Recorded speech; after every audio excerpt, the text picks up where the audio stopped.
Hello Internet, and welcome to another episode of Skill Check. Ironically enough, today we're going to talk about skill checks. I was reading around the internet and I found that some people were struggling with certain skills, like the descriptions of them or how and when to use certain skill checks. So today we're going to go over three main points: understanding your skill checks, using them, and skill challenges. Back to what I said about recently reading something. I was reading about somebody misusing a skill called bluff, and I just wanted to clear up bluff because it seems to happen a lot actually. Bluff does not mean that someone is going to believe you, it just means they're going to believe that you're telling the truth. And those are two very different things. This also goes with your other skill checks. Just make sure you read them and read them properly before you start using them and misusing them. Like I said with bluff, as you know, convincing people that you're telling the truth and not making them believe you. There's two different things. You can bluff someone into thinking or believing that you're telling the truth, that you are, you know, the Queen of England, but you can, like that player that you just bluffed, even though they know or think that you're telling the truth, doesn't mean that they believe that you're actually the Queen of England. They could think that you're a madman or, you know, some sort of insane asylum escapee or something like that. So, to new DMs and old DMs alike, make sure you read the skill description and understand it in the context it was meant to be. Moving on to using your skill checks. A lot of new DMs, they fail to use their skills or the skill checks, making that whole list kind of obsolete. Whenever any character is trying to do anything that has any relevance to any of the skills, make sure you make them roll a check. If they're climbing a tree, they roll a check. If now that they're on top of the tree and they want to walk out across a branch or something, that's balance. If they want to swim, make sure they roll a swim check. If they want to come back up on the dock, like instead of walking to shore, make sure they do a jump and a climb. Make sure they roll their appropriate checks that are associated with the action that they are trying to do.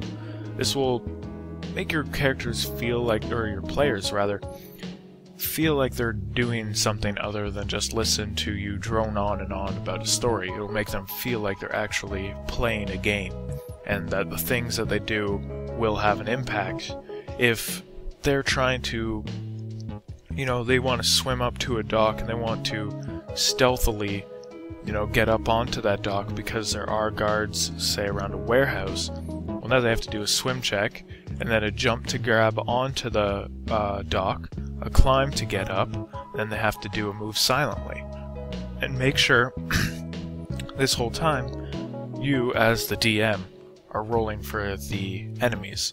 You want to make sure that they're rolling, you know, their listen check and all that to be able to hear your players. And I don't know, it kind of fleshes out the entire experience of the session, rather than just, like I said, going on and on about some story or whatever. Something that the players don't want to they don't want to listen to a story, they want to be in the story.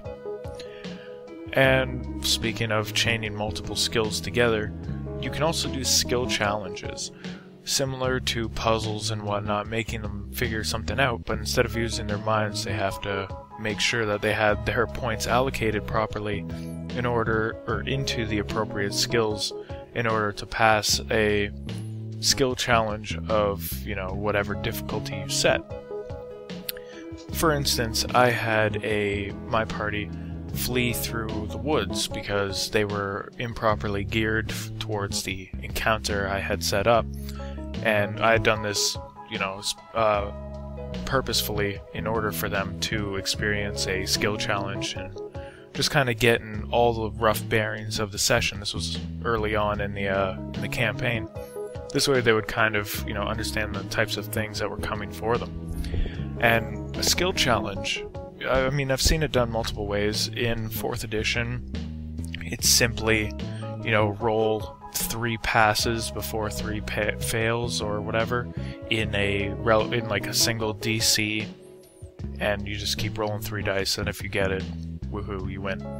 But you can take it another step further, and going back to the forest, if your players are running through a forest, and you know there's a fallen tree, you got to make them jump the fallen tree, so there's a jump check. There are appropriate DCs in the rulebooks for certain types of, you know, terrain and whatnot, depending on what they're jumping over. But you can always set the DC yourself. Remember that you are the DM. Whatever you say is absolute law, so don't forget that. So if you want to set a DC just like that, you can set a standard DC through the whole skill challenge if you want, like say 15. That will kind of bring it closer to the 4th edition, simplified, easy to do. Something I do recommend for new players, but if you want to take it a step further, make sure you go through your rulebook, look at all the different DCs, you know, edit them as you see fit, and use them. So they got a jump check over, you know, whatever it says in the rulebook, and then they gotta say, you know, there's a little stream or something, so they've got to climb or walk across the log that's fallen over top. So now, like, you go into the balance. Oh man, sorry about that. My throat is just killing me today. So you have the log fallen over top of the stream, and if you look at the balance inside of the player's handbook for 3.5, you have narrow surface, 7 to 12 inches wide, or 2 to 6 inches wide, less than 2 inches wide, and then there's a balance DC. So, I mean, you could go through there and, you know, make what's appropriate in order for your players to roll. Otherwise, you know, just set a DC that you think is appropriate, you know, based on their level. If they're really low level, make the DC 10. If they're, you know, higher level, bump it up. And don't forget to, you know, narrate what actually happens. Players like to hear, you know, what their roles determine. So this can also be hard for some DMs to just think up on the spot. If this is a problem for you, just take this tip. It's really easy. On a piece of paper, write the numbers 1 to 20, and then say, you know, if they roll between a 1 and 5, this happens, or this severity happens, and then 5 to 10, 10 to 15, 15 to 20.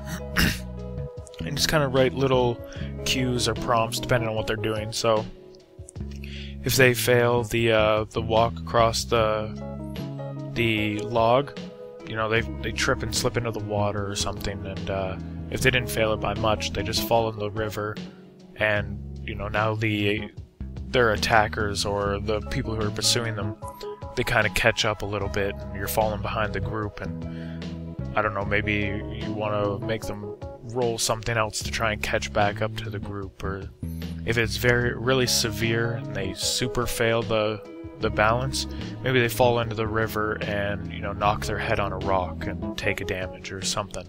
That's being pretty harsh to take damage in 3.5, but I mean, however style of DM you want to be, so be it. If you want to damage your players for stuff like that, then do it. I do it. I'm a pretty harsh DM, and I don't mind that, because if you're too lenient on your players will feel like they can do anything they want. So yeah, those are just some ideas, some tips and tricks for understanding skill checks. To reiterate, we went over making sure you understand your skill checks, make sure you read the descriptions, and make sure you understand them in the way that they were meant to be understood. Don't try to twist the words. I'm pretty sure, like, I used bluff as a example, and I'm pretty sure in the rulebook it said it'll make your, you know, whoever you're doing it on, believe you. In the context, it's like believe that you're telling the truth. It doesn't mean they're going to believe that your word is law. as two totally different things. So make sure you read the skills description, make sure you understand it in the way it was meant to be understood, and use it appropriately. If you want to skew the descriptions for humor's sake, if you're a very comedic group or whatever, do so as you see fit, because once again, you are DM and your word is law. No bluff checks. Okay, after that, we talked about using checks and to use them more often. I know it's not, or like, well, some of you might be playing AD&D, but if you are, you probably aren't listening to this episode or this series. But use them as often as you can. Use them as often as something relevant comes up or whatever. It will make your players feel more like they're playing a game rather than listening to a story. And skill challenges, they're kind of like puzzles. They can, fill that role of a puzzle. Like I used the forest fleeing. You can also do something, say you're in a dungeon, someone steps on a pressure pad, and you have a big boulder, like, bowling down the hallway or the corridor, and you've got to run away from the boulder. So, this big heavy rock is coming, it's shaking ceiling tiles off, and, dust is flying everywhere, it's hard to see and whatnot, so now your characters have a screened view for their jumps and balances across, broken rubble and stuff that's falling from the walls, and reflex saves to dodge the incoming rubble from the roof. Things like that can take up the role of a puzzle, if you like. So I hope this episode was informative and helped you all. A share and a like would be awesome, or a thumbs up and a comment. Forgot this isn't Facebook. And I will see you next time. Take it easy.